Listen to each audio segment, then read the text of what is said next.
Hi everyone and welcome to my very first attempt at filming a reading vlog. Who knows if this footage will even see the light of day, even I don't know at this point, but the kitchen is clean, the weather is amazing, it is currently Saturday, so I thought this would be the perfect time to finally start reading Fourth Wing. I am still currently reading The Seven Moons of Mali Almeida on my Kindle, which is one of our summer book club picks, along with Bunny from Mona Avad. And I'm also still reading Clockwork Angel. I'm around 70% through with it, but that never stopped me from starting yet another book.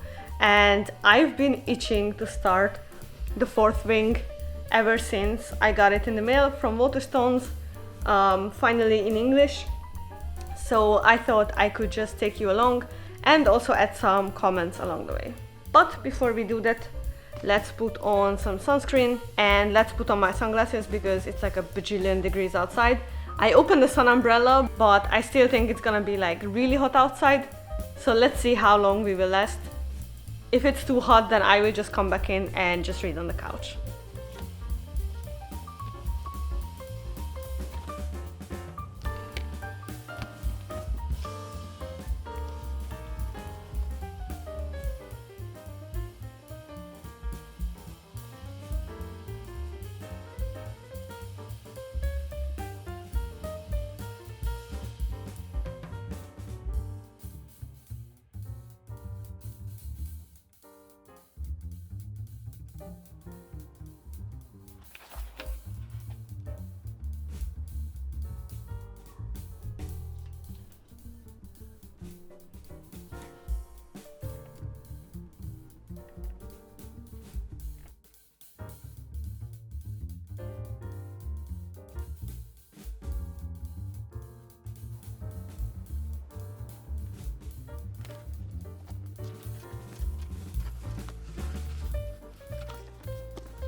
Okay, it is now the next day. I have some makeup on because we are going out for lunch, but I thought before we do that, let's check in regarding The Fourth Wing. I am currently on page 149, which is roughly around 30% of the book, and I do have some initial thoughts. Disclaimer, I will try not to spoil like the big plot points, but it's possible that through my comments I share some details that could be considered spoilers, so proceed at your own risk, please. We go right in the middle of the plot as soon as the book starts. We basically got like Violet's background dynamics fleshed out in like the first 6 pages or something. But yeah, we have Violet as our main character and we are looking at the whole story through her perspective, and she is the daughter of a very beloved or feared, depending on how you look at it, general among the Dragon Riders. Obviously her older sister is also a very accomplished Dragon Rider, and now it's her turn to join the ranks, and she is forced to join the Dragon Riders.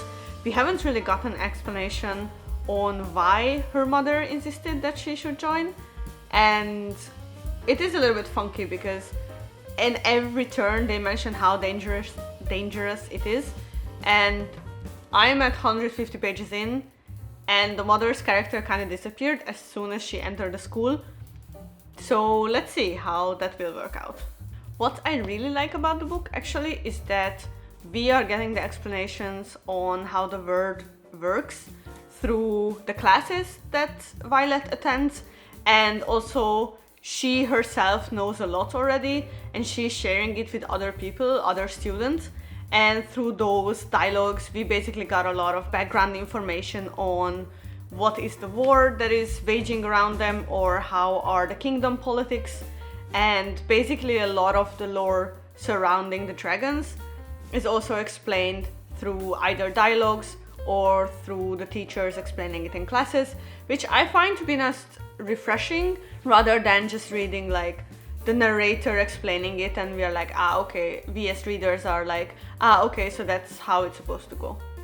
I also appreciate how the main character is actually like 20 years old, and I think the older sister is like 26 years old, so it's definitely a more mature main character rather than the typical like 16 years old chosen one type of situation.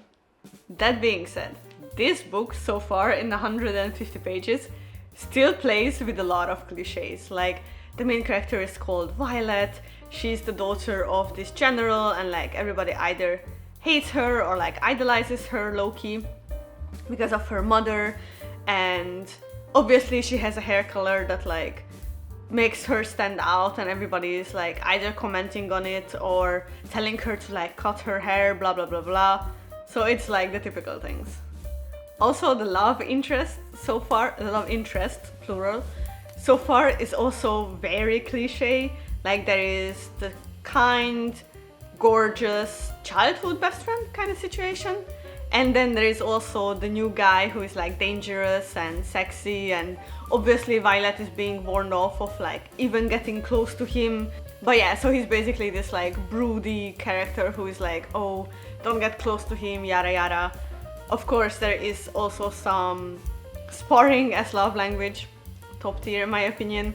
So yeah, so far, Fourth Wing, I'm eating it up, but it operates with a lot of cliches. But so far, I would say the cliches are done right. Like, I recognize them, that they are nothing new, and they kind of make the plot very predictable, but I'm having a really great time. Initial impressions of the book, very cliche, very fun, and I kind of understand well why people are liking it so much. It's nothing groundbreaking so far. It's nothing like a plot twist that you haven't seen coming and it's like something you've never read before. It is a very cool setting with very... Are the characters interesting or lovable?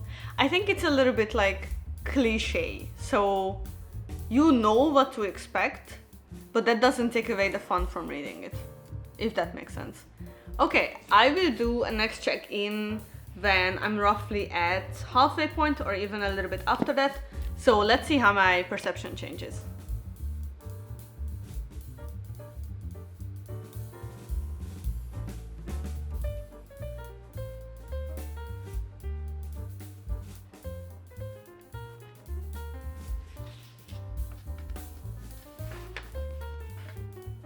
I am currently on page 230, so around, I think, 45% through, and I'm eating this up. I don't know, I look back at my previous check-in and I'm not sure if I was enthusiastic enough or if I appear to like nitpick on things, but I am enjoying it. Like, the fact that it operates with cliches, it doesn't take away from the enjoyment, for me at least. And when the dragons were introduced, oh boy, that basically like elevated the enjoyment with like extra 20% for me or something.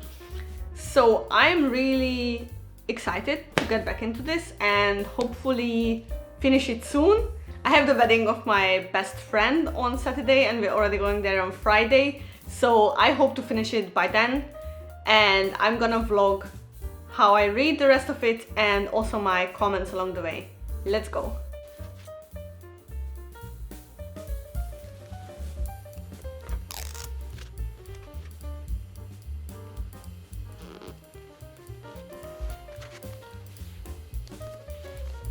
Oh my god, I just finished the Fourth Wing.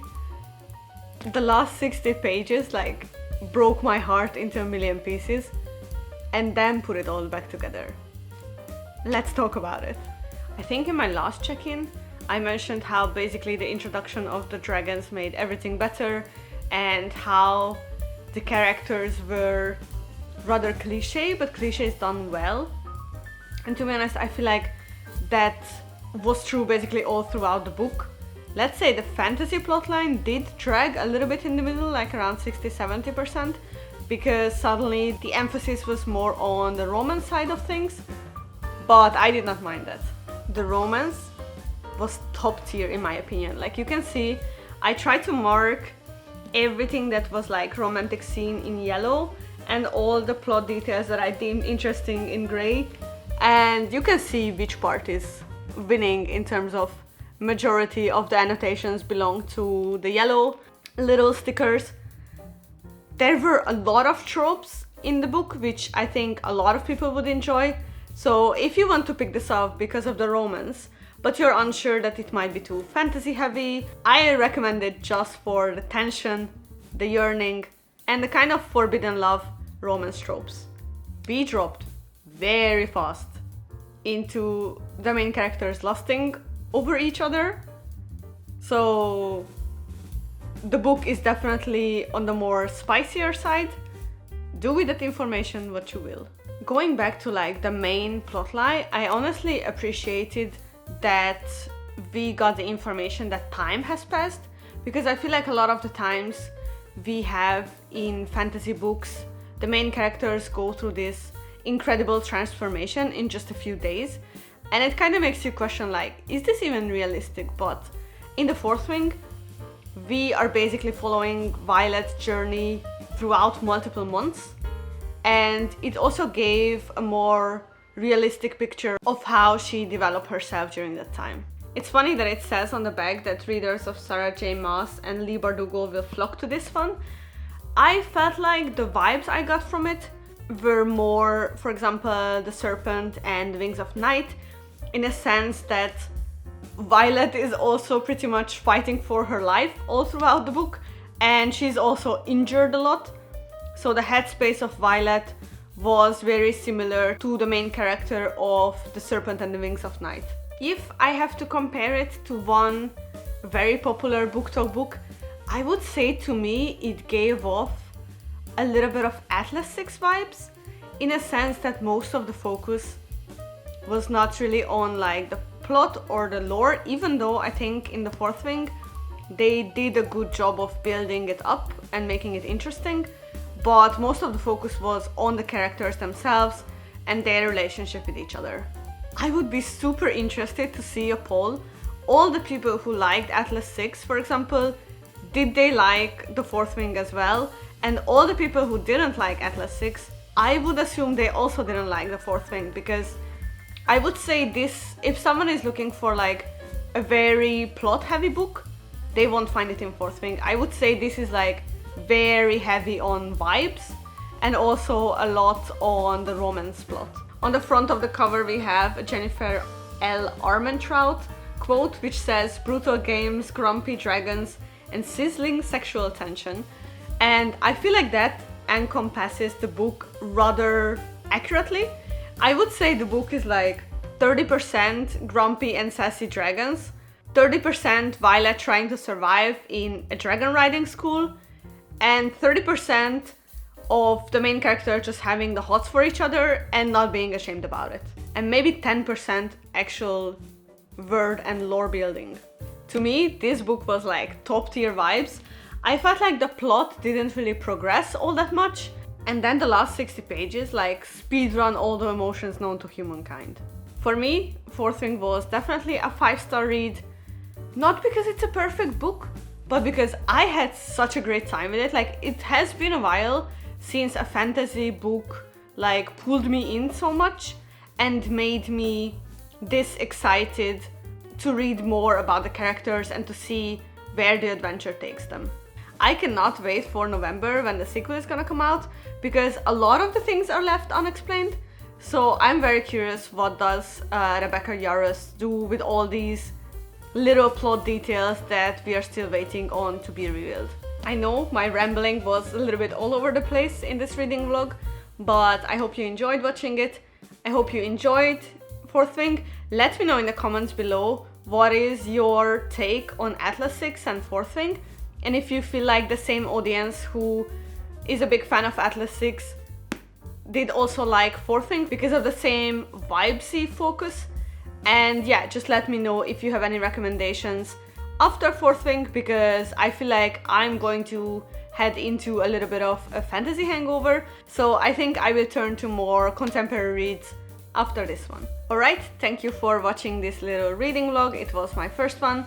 I hope I managed to capture my reading experience as much as I wanted it to, and I hope you enjoyed it. See you in my next video and take care. Bye!